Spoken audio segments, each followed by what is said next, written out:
I was tired. I bid Colleen a good night and thank you, and went off to sleep in my fine porch room.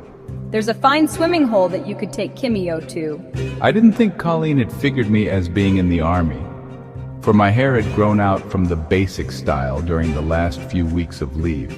I even said some words about how could our troops even know why the North Vietnamese should be their enemy.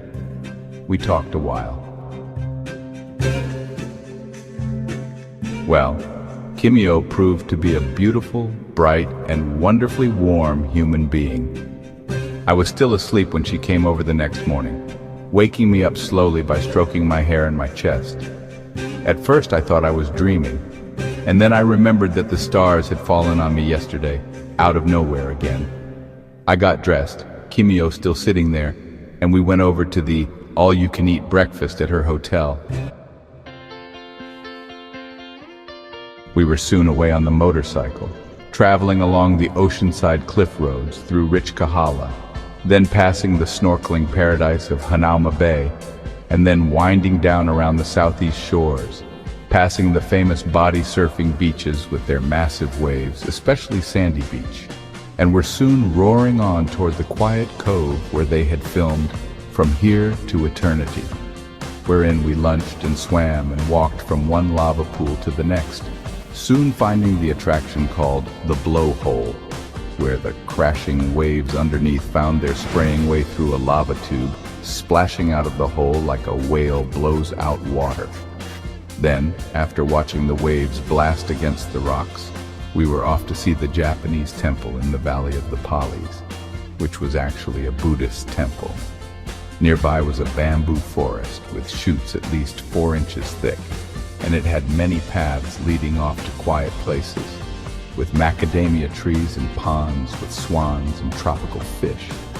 It was a warm afternoon, although the temperature in Hawaii hardly ever exceeded 84 degrees, and I was lucky to find the native swimming hole that Colleen had told me about. Kimio and I having had to walk about 200 yards through a jungle path before coming out to the surprising vista, for this was a spot well hidden far off the tourist path.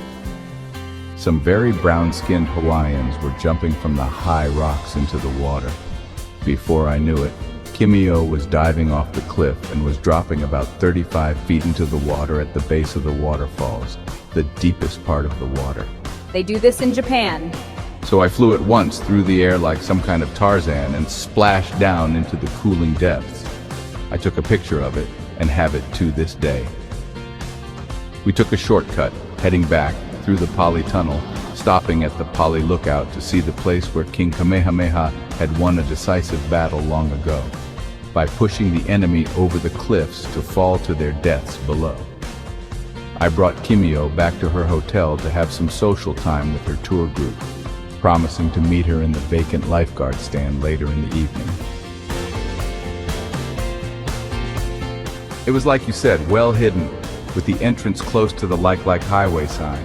Colleen seemed eager to know more, and so I went on to tell her of my day as if she was my new confidant. You will be in Japan again tonight? In a manner of speaking, but not as again, for tonight will be the first time if it goes that way. We just met 2 days ago, an hour after we'd each arrived in Waikiki. Holy love, Hawaii can have a romantic effect on all who pass her way. It's like I just woke up inside a fresh and sensuous scented flower. Bring Kimio over if you want, and we'll entertain the evening walkers. I'm really starting to enjoy my evening social hours with the passers-by. I think that I need you two here with me to work it better. We'll be there.